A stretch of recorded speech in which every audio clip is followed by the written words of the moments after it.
les écailles et vous donnez. Et ça, c'est la ligne, voilà. Vous la voyez bien à la Et le monsieur, quand il vous a montré le poisson qu'il a sorti du bocal, C'est une carpe c'était une carpe. Ah, et comment elle était cette carpe? comme ça.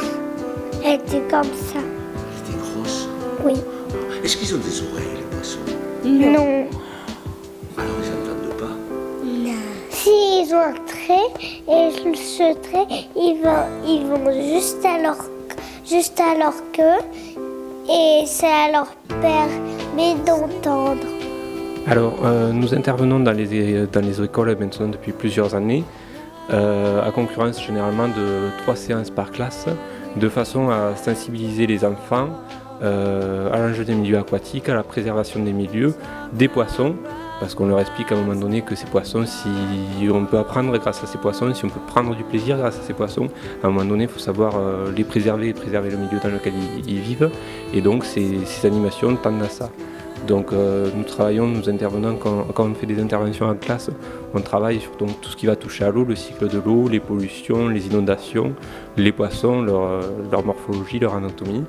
Et ensuite on fait des interventions, des sorties sur le terrain, où là, auquel cas généralement on fait pêcher les enfants pendant toute une demi-journée.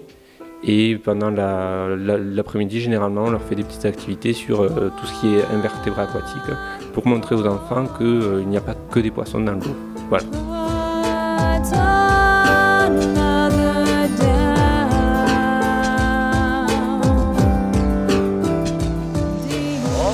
une ablette, une jolie ablette. D'accord ça? Et là. On a de nouveau le copain tatou. Il y a 8 petites pattes. Mais regardez devant, qu'est-ce qu'il y a là? Des pinces.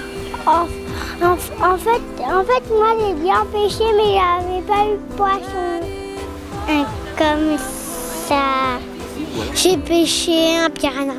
Un piranha, tu as pêché? Et après, tu l'as vu dans le seau là-bas, le piranha?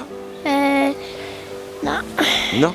Il n'y a pas de piranha. Ah, il n'y a pas de piranha, c'est une farce.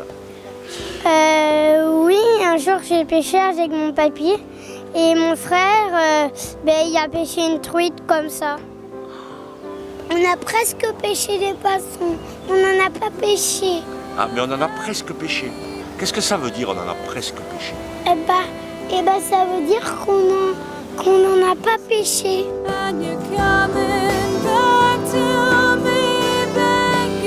C'est le centre aquapêche de Pouzol, en plein centre du département.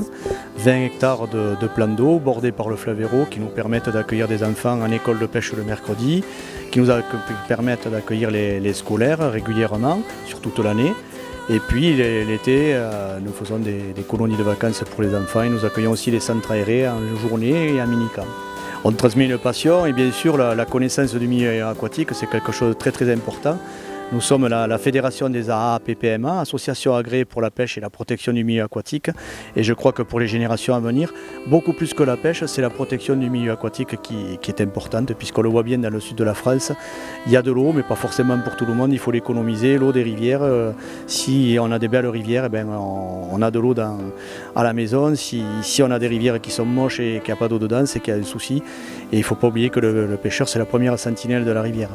Oui, tout à fait, la pêche reste quelque chose, je pense, d'essentiel à l'enfant. C'est un moyen de s'évader de sa vie de tous les jours. C'est un moyen de se retrouver face à un milieu naturel qui reste quand même, malgré tout, un petit peu étonnant pour un enfant. On a beau avoir des moyens informatiques très très importants. La pêche, c'est la découverte de l'environnement, la compréhension d'un milieu et de là une réussite. Il y a vraiment une complémentarité. Si on comprend comment la nature fonctionne, on va mieux réussir sa partie de pêche.